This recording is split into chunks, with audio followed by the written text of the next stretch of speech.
Mr. President, on another matter, Senator Rob Portman of Ohio and I are co-chairs of the Bipartisan Senate Ukraine Caucus. Tomorrow we're hosting a meeting for senators with members of the Ukrainian parliament. The parliament there is known as the Rada.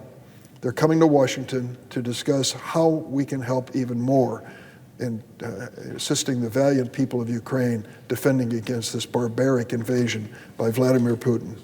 I hope our colleagues on both sides of the aisle will join us to send a clear message to Ukraine that we stand united in their efforts. Putin's unprovoked and unconscionable war on Ukraine has revealed what he is really all about. He's a tyrant, seething with resentment, driven by delusions of great Mother Russia, willing to slaughter innocent men, women, and children to restore a lost Russian empire. We know from his current ravings and his past actions, Putin's ruthless pursuit of Russia's lost empire didn't begin with this war, and if we don't do something about it, it won't end there either.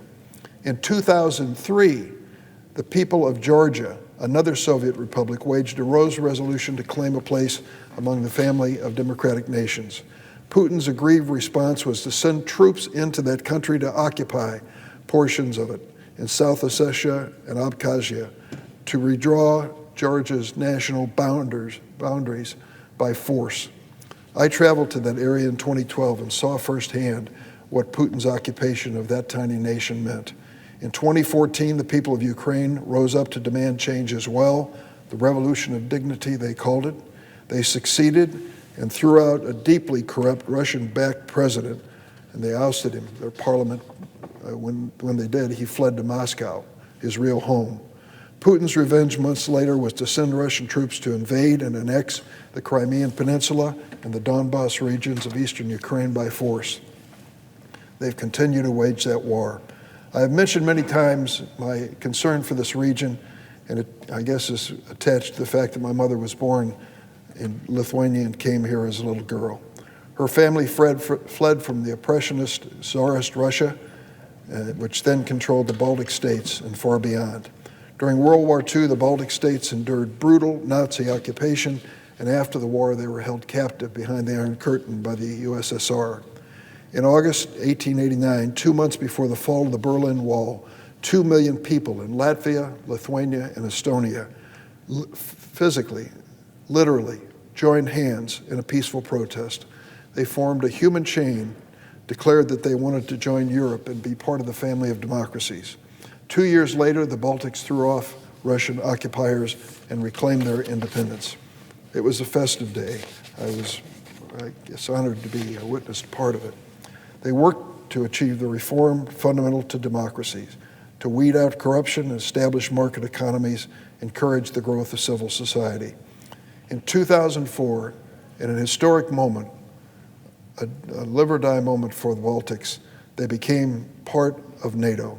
The very first time that NATO had opened its doors to nations that had been part of the Soviet Union. Over the years, the Baltic states strengthened their militaries to prove they would be assets and not liabilities to the alliance. Today, the Baltics provide a home to activists and dissidents from Russia and Belarus and are a beacon of democracy, and I say that with personal pride to have any association with these great nations.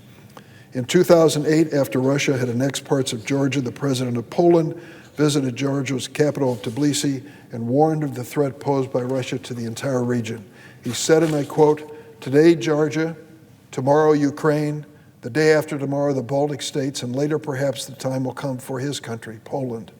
Well, today, Senator Grassley and I are introducing a bill to discourage Russia from extending Putin's war into NATO territory and forcing the alliance to invoke its Article 5 collective security commitment. Our bill is called the Baltic Defense and Deterrence Act.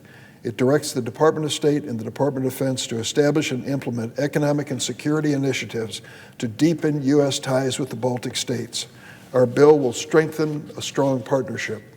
It will enhance the capability of the region, critical allies in NATO's eastern flank, to respond to threats, including Russia's misinformation and disinformation, their cyber warfare, and in Lithuania's case, growing economic pressure. Co-sponsors come from both sides of the aisles. Senator Stabenow, King, Feinstein, Blunt, Blumenthal, Baldwin, Duckworth, Booker, and Senator Scott of Florida. Representative Ruben Gallego, and Don Bacon are co-sponsoring a bipartisan companion bill in the House. In conclusion, in 1997, Russian President Boris Yeltsin offered the Baltic states unilateral security guarantees if they would give up their aspirations to join NATO. They refused. They were determined to become their own sovereign states, their own democracy, and they have succeeded.